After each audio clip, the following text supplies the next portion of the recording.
Hi, everybody. It's John DiPietro. I am at the Price Chopper in Worcester. We are at the 22nd annual Feed Worcester County Food Drive, and I am with WTAG personality Jim Polito.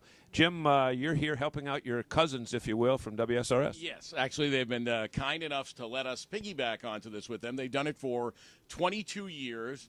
They've been incredibly successful with it, and it was always a WSRS thing. And a few years ago, let's roll in WTAG, and we thought, great, and they have such a wonderful foundation.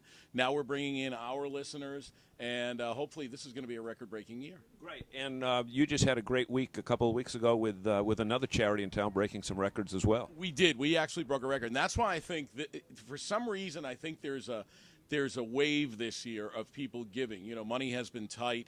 And we did our own Christmas for Children, which is a fund that WTAG established decades ago. And the fund is to buy Christmas gifts for children in DCF care. And in Central Mass right now, there are 850 kids in DCF foster care.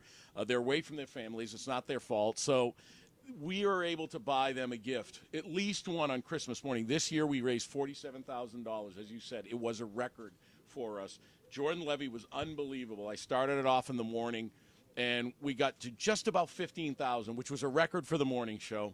Another couple of thousand came in during the day, and then Jordan brought home, I think, about 32,000. It was incredible, and he did that in the course of 3 hours. So the listeners, I mean, all the credit goes to the listeners. So very close to 50,000. However, this event is a little bit different because you're not in a studio. You're out with the people, and as Greg and Suzanne were saying earlier, it's different than your normal show because you're usually in a studio with just you and a producer. Right. But this is a little bit different because you get people to come in and tell you their life story, huh? Well, yeah, you can, and that's all fine and dandy as long as they're bringing non-perishable food items, right, or if they're bringing cash. And if they could keep you away from here, I would actually, I'd give money to do that, now that I think of it. Folks, you heard him say he would give money. We'll take bids on how much it'll cost to get me out of here. Get John out of here. But what would you say to the people around Worcester County that haven't yet given?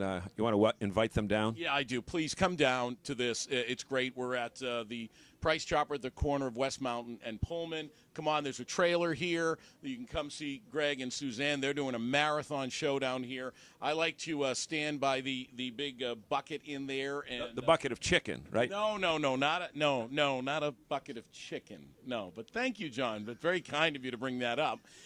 No, I stand by the old water bucket, and it's an old water cooler, and people put in money. And as a matter of fact, a nice woman came in, just gave me $20 a little while ago. And Jim, you just brought up a very good point. You don't necessarily have to bring food. You can bring cash donations, or you can bring checks as well. Here's the thing about the cash.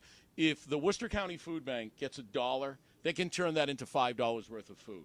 So it's fine. If you want to give non-perishable food items, that's fine. But if you want to give cash, they can turn that dollar over 5 times.